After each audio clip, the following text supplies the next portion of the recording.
The text came on a Wednesday evening. We want a peaceful Thanksgiving with your sister's family. Just them. You understand. I stared at the screen until the words blurred. A dismissal disguised as diplomacy. No invitation, no seat at the table. Not this year, not ever, it seemed. I typed one word back, enjoy. They didn't deserve more than that. It wasn't the first time. My sister, the golden child, always got the spotlight. The vacations, the introductions to family friends with influence, the warmth of belonging. Me? I was the shadow, the afterthought, the seat at the corner of the kids' table even when I wasn't a kid anymore. I used to beg for their approval, used to measure myself against her. But years of exclusion taught me something sharper than longing: patience. And patience, when paired with resources, turns into something dangerous. When my godfather passed last spring, he left me everything. Not just money, properties. A villa in Provence with stone walls that caught the light like fire at sunset. Enough to start over. Enough to change the balance. I never told my parents, or my sister. I let them assume I was still the struggling one, still scraping by, still taking the bus while she drove the car Dad bought her. That illusion became my greatest weapon. Thanksgiving morning, while my parents carved turkey across from my sister's perfect family, I was laying out a table beneath chandeliers older than our bloodline.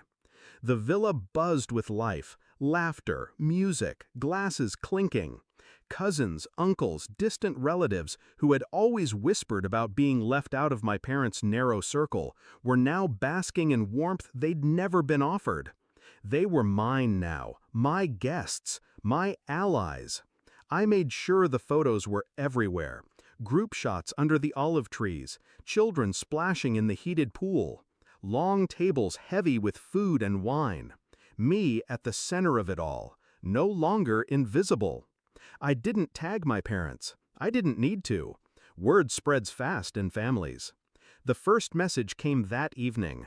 My mother, "Where are you?" I ignored it. An hour later, from my father, "What is this?" Attached was a photo someone had posted, me raising a glass at the head of the table with their siblings beside me. The caption read, "Best Thanksgiving ever, courtesy of our generous host." I pictured the moment they saw it. The silence at their table. My sister's fork pausing mid-air. My father's face flushing, his hand tightening around his glass. They had spent years pruning the family tree, cutting branches they didn't like, feeding only the parts that flattered them. And now, in one night, I'd grown an entire garden without them. They called. I didn't answer. They texted. I let the notifications pile up, each one another crack in their carefully maintained facade. Finally, the message that told me everything I wanted to know. "You went behind our backs. You embarrassed us. Do you know how this makes us look? Not, you hurt us, not, we miss you. Just how this makes us look." That was the confirmation. They never wanted me. They wanted control. I didn't respond, but I did send one thing, a single photo, directly to them.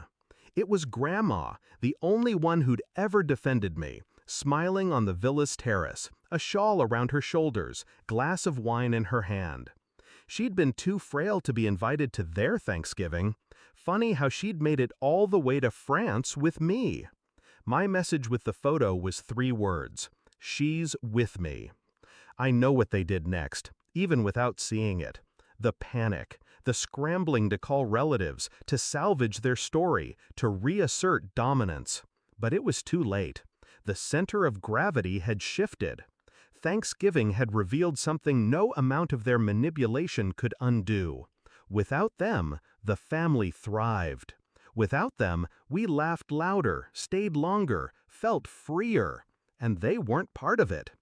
When they finally cornered me weeks later, angry, demanding explanations, I stayed calm. "You wanted peace with my sister's family," I said. "I gave you exactly that. Peace. Without me, Without Grandma, without anyone else you decided didn't matter. My father slammed his fist on the table. You humiliated us. I leaned forward, my voice low, steady. No, you humiliated yourselves. I just stopped playing along. The beauty of revenge isn't the shouting, it's the silence after. The way their faces crumble when they realize the control is gone. The way they walk into a room now and wonder who is truly loyal to them and who is waiting for the next invitation from me. This Thanksgiving, I wasn't the forgotten child. I was the host, the center, the one with power. And all it took was patience, one villa, and the courage to stop begging for a seat at their table and build my own.